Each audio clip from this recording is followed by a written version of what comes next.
This article is about Grigory Potanin. For other uses, see Potanin. Grigory Nikolayevich Potanin was a Russian ethnographer and natural historian. He was a Victorian-era explorer of Inner Asia, and was the first to catalogue many of the area's native plants. On home soil, Potanin was an author and a political activist who aligned himself with the Siberian separatist movement. The asteroid 9915 Potanin, discovered in 1977, bears his name. Early life. Potanin attended a page corps in Omsk, a military school for children from wealthy families. Potanin initially traveled to Siberia while serving with the Cossack division in Altai in the 1850s. He returned to St. Petersburg in 1858 to study mathematical physics. He was arrested for his participation in student demonstrations in 1861, and expelled from St. Petersburg University. After spending 3 months in Petropavlovskaya fortress, he returned to Siberia. After leaving prison, he traveled to Siberia with Nikolai M. Yadrinzev, where he began to work as a publisher. Due to his support for regionality and rights for Siberian peoples, he was arrested on charges of supporting separatism for Siberia in 1867. Convicted, he was sentenced to 3 years in prison and 15 of hard labor. His hard labor was reduced to 5 years, and during those 5 years he wrote a book on the history of Siberia. In 1876, Potanin led an expedition into Mongolia.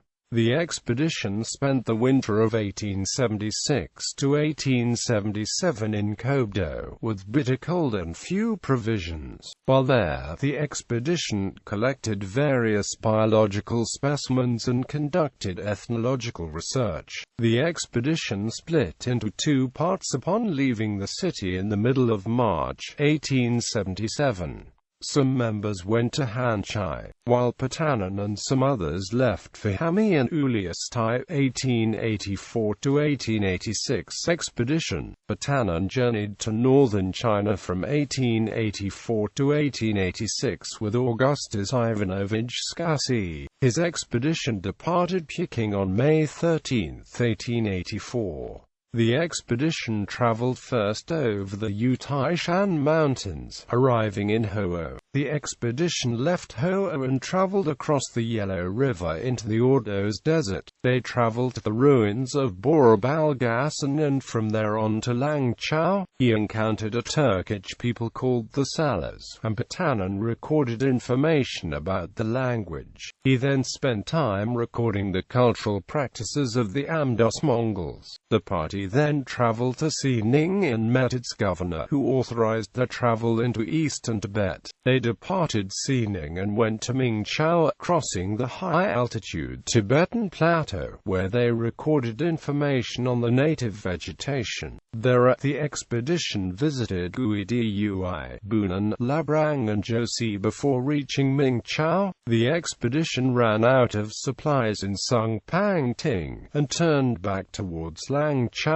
stopping in Lung and Fu, Venxian, to Sichao, Hengchang Fui and Daidao.